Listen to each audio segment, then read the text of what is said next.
Guys, welcome back to my channel Yajnashri Ramisetti. ఎలా ఉన్నారు? నేనైతే చాలా బాగున్నాను. ఫంక్షన్లో జరిగిన గొడవతో బాలు మీనని ఇంట్లో నుంచి పంపిస్తున్న ప్రభావతి, కార్ కంపెనీ ఓనర్గా, కార్ ట్రావెల్స్ ఓనర్గా బాలు, బొకే షాప్ ఓనర్గా ఎదిగిన మీనా. ఇంతకీ ఏం జరిగింది?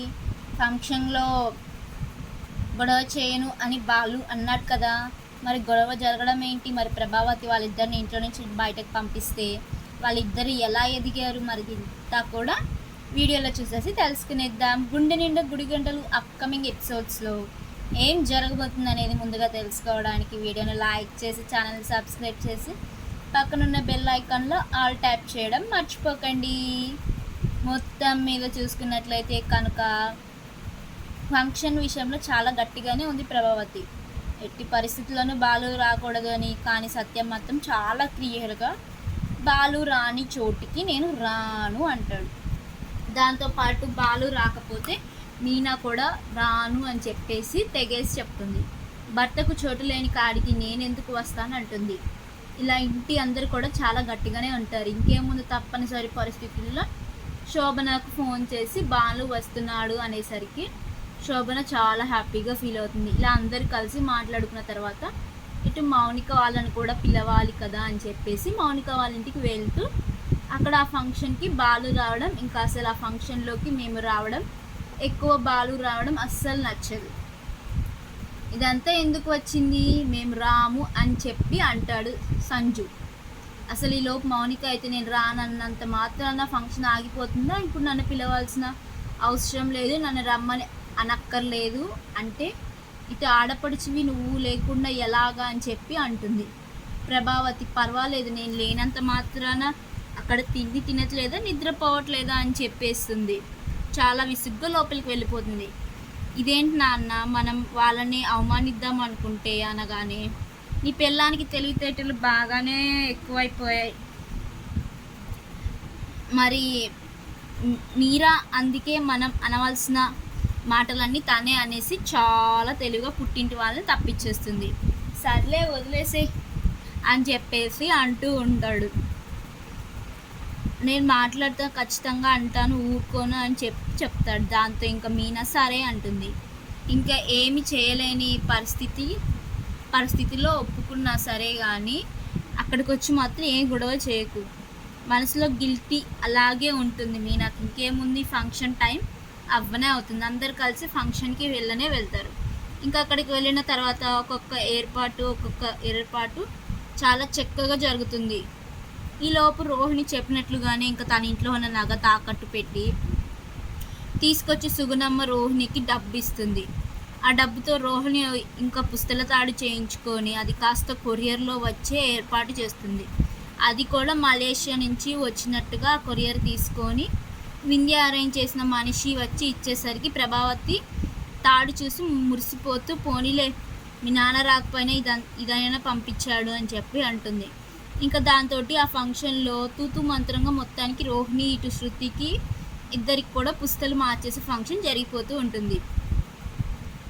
అలా జరుగుతున్న టైంలోనే ఇంకా బాలను రెచ్చగొట్టడానికి మీనాని చూసి మెడలో పసుపు తాడు వేసుకొని ఈ ఫంక్షన్కి వచ్చిన మహా సాధుమని ఈవిడే కావాల్సిన, ఎవరు కూడా పసుపు తాడుతో రారు అని చెప్పి అంటుంది శోభన. అది విన్నటువంటి మీనా, నా భర్త నాకు పసుపు తాడు కాదు బంగారపు తాడు వేస్తాడు, ఆ వేసే వరకు నేను వేసుకోను అని చెప్పి మా మావయ్య వాళ్ళు వేసినవి తీసే ఇంట్లో పెట్టాను అంటుంది. అంతేలే, లేనప్పుడు ఆ మాత్రం సమాధానం చెప్పకపోతే ఎట్లా అని చెప్పి అంటే ప్రభావతి వచ్చి అందుకే ఫంక్షన్కి వచ్చే ముందు కూడా వేసుకొని తగలడు అన్న, ఆ మాట వింటేగా నీ వంతం నీదే అని చెప్పి అంటుంది. అలా శోభన మాటలకు ప్రభావతి వంత పాడడం చూసి బాలు కోపం వస్తుంది. ఇంకో వచ్చి గొడవ పెట్టుకుందాం అనుకునే లోపు మీనా అయితే ఆగండి అని చెప్పి అంటూ, పర్వాలేదు రండి, ఆడదానికి ఐదోతనం ఒంటి మీద ఉంటే చాలు, అంతకన్నా బంగారం ఉండవలసిన అవసరం లేదు అనగానే, బాగా చెప్పావు మీనా, మమ్మీ ఇప్పుడు నువ్వు నీ కూతురు ఫంక్షన్ చేయడానికి వచ్చావా, మీనా గురించి ఆరాలు తీయడానికి వచ్చావా అంటూ శృతి అడ్డుకుంటుంది. అది కాదు నా బేబీ అని చెప్పి అంటే, నువ్వు ఇక్కడ ఏ గొడవలు పెట్టుకోకు, సైలెంట్గా నా పుస్తల ఫంక్షన్కి చేసి ఇంటికి నడిచేసే, ఇంకా ఏ మాత్రం గొడవ చేసినా సరే నేను అస్సలు ఎప్పటికీ పుట్టింటికి రాను, జాగ్రత్త అని చెప్పి అంటుంది. దాంతో ఇంకొకసారిగా శోభన షాక్ అయిపోతుంది. ఇదేంటిది అంత కరెక్ట్‌గా జరుగుతుంది అనుకున్న టైంలోనే ఇది వచ్చి ఇలా మాట్లాడుతుంది అనుకుంటూ ఇంకా చాలా తెలివిగా శోభన మళ్ళీ గొడవ రేపే ప్రయత్నం మొదలుపెడుతుంది. ఇంకా మీనా బాలుని అక్కడి నుంచి తీసుకెళ్ళిపోవడానికి ప్రయత్నిస్తూ ఉంటుంది. ఎంత తీసుకెళ్ళినా ఊరుకొని శోభన అక్కడ బాలుతో గొడవ చేయించాలని చెప్పి కంకణం కట్టుకొని శోభన వెంటనే ఇంకా తన ఫ్రెండ్స్ దగ్గరికి వచ్చి మాకు ఇష్టం లేకపోయినా మా బేబీ కోసం ఒప్పుకోవాల్సి వచ్చింది. ఇంత అలాగా జనంతోటి వియ్యం అందాల్సిన మేము అనుకుంటామా ఏంటి అనగానే అదే అర్థమవుతుంది శోభన గారు. అసలు వాళ్ళెక్కడ, వాళ్ళ రేంజ్ ఎక్కడ, మనం ఎక్కడ, మన రేంజ్ ఎక్కడ. అసలు మీ అమ్మాయిని చేసుకోవడానికి మా పిల్లల్లో ఎవరైనా సరే కళ్ళు మూసుకొని సరే అంటారు. అలాంటిది మీరు మాత్రం ఇదిగో ఈ వంటలు చేసుకునే వాడికి ఆ డ్రైవర్ ఇంటికి పంపించారు అని చెప్పి అంటూ ఉంటే ఈలోపు ఇంకా బాలు వస్తాడు. వాళ్ళు అటుగా వెళ్తూ ఉండగా ఇదంతా మాట్లాడుకుంటూ ఉంటే ఆ డ్రైవర్ అంటే గుర్తొచ్చింది. ఆయన గారు ఎవరినో హత్య చేశారంట కదా, అదే డ్రైవింగ్ చేసేటప్పుడు ఎవరో ఆయన బస్ కింద పడి చనిపోయారంట కదా, ఆయన కూతుర్నే తీసుకొచ్చి ఇంటికి రెండో కోడలుగా చేసుకున్నారంట కదా అని చెప్పి అంటుంది. ఆ బాప్తి కూడా ఉందిలేండి, అయినా వాళ్ళకి గతి లేదు, ఏం చేస్తారు చెప్పండి, ఏదో ఒకటి అయింది కాడికి అయిందిలే, తండ్రి పోతే పోయాడు, కూతురు పెళ్ళి అయిందిలే అన్నట్టుగా పెళ్లి చేసి పంపించేశారు అంటుంది శోభన. ఇంకా బాలుకి చాలా కోపం వస్తుంది. నీకు తెలుసా ఏం జరిగిందో, ఎందుకు అనవసరంగా మాట్లాడుతూ, ఇక్కడ జరుగుతుంది నీ కూతురు ఫంక్షన్, దాని గురించి మాత్రమే మాట్లాడు, మిగిలిన విషయాలు నువ్వు మాట్లాడడానికి వీలు లేదు, నీకు అనవసరమైన విషయాలు అవి అంటూ ఇంకా ఒక్కసారిగా అలా అంటూ ఉంటాడు బాలు. ఏదైతే కావాల్సిందో అదే జరుగుతూ ఉండేసరికి ఏంటి నువ్వు గివ్వు అంటూ చాలా ఎక్కువ మాట్లాడుతున్నావు, గిర్యాద లేకుండా అని చెప్పినట్టే నీకు నీలాంటి దానికి మర్యాద ఇవ్వాలా, పెద్ద చిన్న లేకుండా కనీసం నీకు అన్నవరసైన మనిషిని అంతలా తీసి పారేసి నీచంగా మాట్లాడుతున్నావు, నువ్వు ఒక ఆడదానివేనా అని చెప్పి బాలు అంటాడు. ఆగండి అని మీనా ఆపుతూ ఉంటుంది.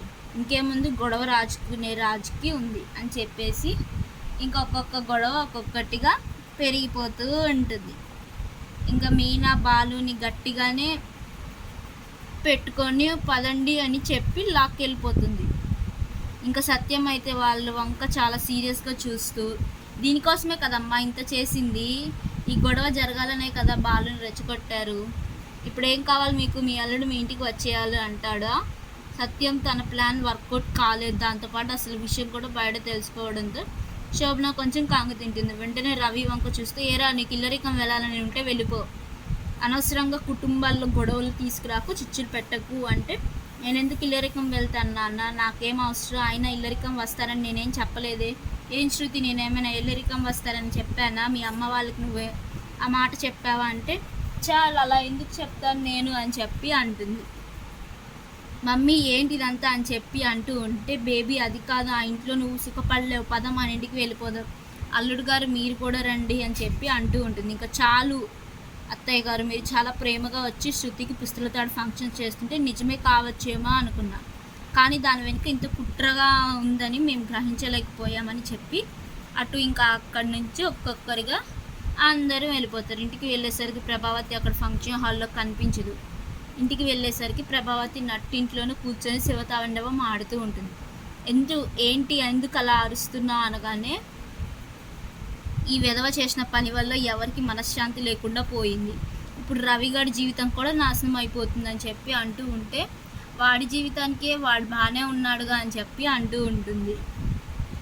సత్యం వాళ్ళ అత్తగారు ఇచ్చినవి ఇచ్చేస్తారు, పెట్టేవి పెడతారు, శుభ్రంగా చూసుకుంటారు, వీడికి మొహానికి ఎలా గతి లేదు, కనీసం వాళ్ళని సుఖపడనివ్వచ్చు కదా, అది చెయ్యనివ్వకుండా ఇప్పుడు వాళ్ళ ఇంటికి మనం ఇంటికి తెగదెంపులు అయ్యే పరిస్థితి తీసుకొచ్చాడని చెప్పి అంటూ మీనాని బాలని పిచ్చతిట్లు తిడుతూ ఉంటుంది. నోటికి వచ్చిందంటూ ఉంటుంది. ఇంకా అదంతా విని బాలుకి చాలా బాధ కలుగుతుంది. మీనా మన ఇంట్లో ఉండడు, ఈ మనిషికి ఇష్టం లేదు, అందుకోసమే ఎన్ని వంకలు పెట్టుకొని ఏ చిన్న అవకాశం దొరికినా అది సూదిలా దారం ఎక్కినంత అవకాశం అయినా సరే వదులుకోకుండా ఈవిడ అదే పనిగా టార్గెట్ చేస్తుంది అని చెప్పినట్టు, అవునరా నాకు ఇష్టం లేదు, వెళ్ళిపోండి, రోషం పౌరుషం ఉన్నవాడు అయితే వెళ్ళిపో, ఇంట్లో నుంచి నిజంగానే వెళ్ళిపో ఇక్కడి నుంచి అంటుంది. ఏం మాట్లాడుతున్నారు అత్తయ్య, అసలు ఏం మాట్లాడుతున్నారు మీకు తెలుస్తుందా అంటే, ఇలాంటి విధవ నా కళ్ళ ముందు ఉంటే నాకు కంపరంగా ఉంటుంది. ఇలాంటి వాడిని పొద్దున్నే లేచి చూడాలంటే నాకు అసలు జిగుప్స కలుగుతుంది అంటూ ప్రభావతి చాలా ఎక్కువ మాట్లాడుతుంది. ఇంకా దాంతో బాలు కోపం వచ్చి ఆ మాటలు బాలు మనసుని సుట్టిగా తాగుతాయి. నాన్న అని చూసేసరికి వెళ్ళిపోరా బాలు, ఎందుకు చెప్పు, తల్లి ప్రేమ ఎప్పటికైనా పొందుతానన్న పిచ్చి ఆశతో నువ్వు ఇక్కడ కూర్చొని ఇన్ని మాటలు పడ్డం నాకు ఇష్టం లేదు, నాకు నచ్చట్లేదు, వెళ్ళిపో, ప్రశాంతంగా హాయిగా బ్రతుకు. ఇదిగో ఈ మహాతల్లి ముందు నువ్వు ఉండి ఈ మహాతల్లితో మాటలు పడే కంటే బయటకు వెళ్ళి నువ్వు సంతోషంగా ఉండడం చాలా మంచిది, వెళ్ళరా బాలు అని చెప్పి అంటాడు సత్యం. దాంతో ఇంకా వెంటనే బాలు మీనా దగ్గరికి వెళ్ళి, మీనా నేను ఇప్పుడు ఒక నిర్ణయం తీసుకుంటాను, దానికి నువ్వు సరే అంటే మంచిది అని నా అభిప్రాయం, కానీ నువ్వు దాటైతే నేనేం చేయను అనగానే ఏంటో చెప్పండి అని అంటుంది. నేను ఇప్పుడు ఒక కొత్త నిర్ణయం తీసుకోబోతున్నాను మీనా అని చెప్పి అంటాడు. ఏం నిర్ణయం అని చెప్పి అడుగుతుంది. ఇంకా బాలు మీనా ఇద్దరు కూడా వేరే ఇల్లు తీసుకొని అక్కడే ఉందామని చెప్పి ప్లాన్ చేసుకుందా. ఇట్లా వాళ్ళు ప్రభావతిలా గొడవ చేస్తుందని చెప్పి ఇంకా అక్కడే ఉందామని చెప్పి బాగానే అనుకుంటారు. దానికి నువ్వు సరే అంటే మంచిది అని నా అభిప్రాయం, కానీ నిన్ను దాటైతే నేనేమీ చేయలేను అని చెప్పి బాలు అంటూ ఉంటాడు. మన ఇద్దరం ఇంట్లో నుంచి వెళ్ళిపోదాం మీనా, నీ పొట్టకూటి కోసం నువ్వు పని చేయగలవు, నా పొట్టకూటి కోసం నేను పని చేయగలను, ఇద్దరం చేతి వృత్తులం, వచ్చిన వాళ్ళం, ఎవరి మీద ఆధారపడాల్సిన పని మనకు లేదు, ఎవరు పడితే తినే పరిస్థితుల్లో మనలేం, కాబట్టి మనం బయటకు వెళ్ళిపోదాం అనుకుంటున్నా అని చెప్పి అంటాడు. నాకు కావాల్సింది కూడా అదేరా, చెప్తున్నా కదా, ఇదిగో ఈ గొడవ జరిగింది కాబట్టి నేను చెప్పినట్టుగా కాకుండా నీ ఇష్ట ప్రకారం గొడవ చేసావు కాబట్టి నీ ఇంట్లో ఉండద్దు, వెళ్ళిపో అని అంటున్నా అని మాత్రమే అని చెప్పి అంటే, నువ్వు ఎలాగో చివరి ఆఖరికి ఆ మాటే అంటావని నాకు తెలుసమ్మా, అందుకోసమే నేను బయలుదేరిపోతున్నానని చెప్పి అటు ఇంకా బాలు తన గదిలోకి వెళ్ళి మీనా బట్టలు తన బట్టలు 2 బ్యాగ్స్ తీసుకొని వస్తాడు. ఇంకా అలా వచ్చిన తర్వాత ప్రభావతి చూసి చాలా సంబరపడిపోతూ ఉంటుంది. ఇటు నుండి మనోజ్ ఆనందానికి అవధులు ఉండవు. రోహిణి కూడా అమ్మయ్య ఇంట్లో నన్ను క్వశ్చన్ చేసే వాళ్ళే ఉండరు అని చెప్పి ప్రశాంతంగా ఉంటుంది. ఇంకా బాలు మీనా ఇద్దరు కూడా బ్యాగ్స్ తీసుకొని వచ్చాక శృతి, రవి ఆగండ్రా, ఎందుకురా తొందరపడుతున్నావు, అన్నయ్య ప్లీజ్ ఆగరా అంటూ ఉంటాడు. వద్దు రవి, వదలరా, నన్ను వెళ్ళిపోని, జాగ్రత్తగా ఉండి జాగ్రత్తగా చూసుకో అందరినీ అని చెప్పేసి బయటకు వెళ్ళిపోతూ ఉంటే ఇంకా శృతి మీనా దగ్గరికి వచ్చి, మీనా ఏం బాధపడకు ఓకేనా, బయటకు వెళ్ళాక నువ్వు చాలా హ్యాపీగా ఉంటావు, బీ హ్యాపీ, డబ్బు జాగ్రత్తగా చేసుకో, ₹1 వేస్తే ఎంత జాగ్రత్త చేయొచ్చు నువ్వు ఆల్రెడీ నిరూపించావు, కాబట్టి ఇకపై మీరు ఇంట్లో ఇవ్వాల్సిన పని లేదు, ఇంటికి వచ్చి డబ్బులు మీకే మిగిలితే ఎంపీఎం కట్నంగా ఇంకా చాలా డబ్బులు ఉంటాయి, నువ్వు చక్కగా బొకే షాప్ ప్లాన్ చేసుకో, హ్యాపీగా లైఫ్ లీడ్ చేయండి అంటుంది. శృతి మాటలు విని ఒక్కసారిగా ప్రభావతి షాక్ అవుతుంది. నిజమే, వాడు వెళ్ళిపోతే ఎలా, ఇప్పుడు ఇంట్లో మనోజ్ గారికి పని లేక ఇంకా ఆయనకు వంశే పింఛన్ ఇవ్వక ఏం చేయాలరా భగవంతుడా అనుకుంటూ ఉంటుంది.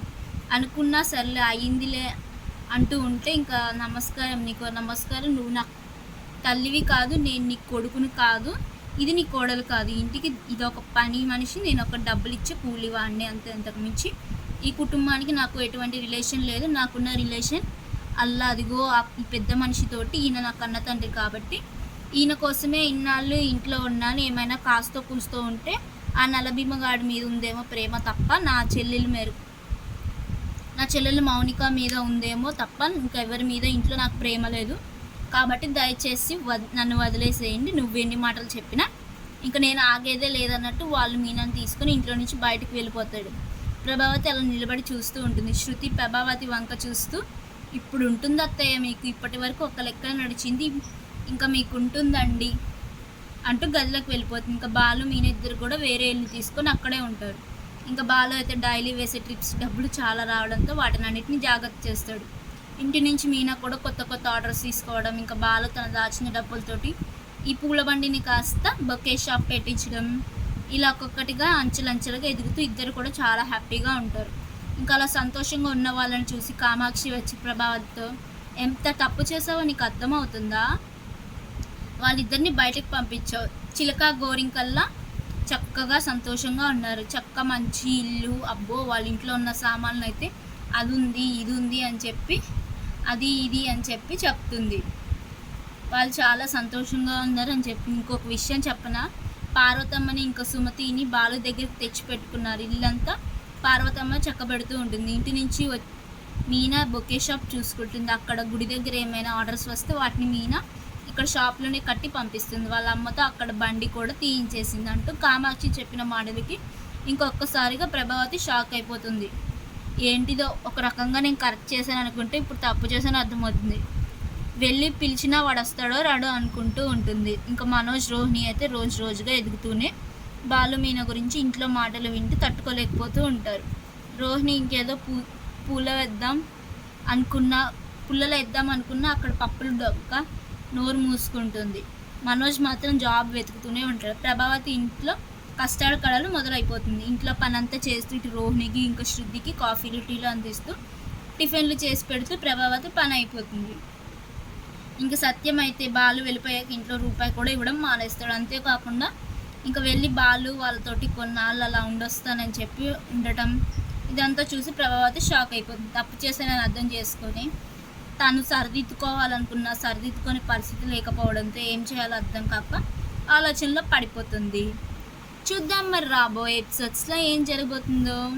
గుండె నిండా గుడి గంటలు అప్కమింగ్ ఎపిసోడ్స్లో ఏం జరగబోతుందో అనేది ముందుగా తెలుసుకోవడానికి అలాగే ఛానల్ని సబ్స్క్రైబ్ చేసి పక్కనున్న బెల్ ఐకాన్లో ఆల్ ట్యాప్ చేయడం మర్చిపోకండి. Thank you.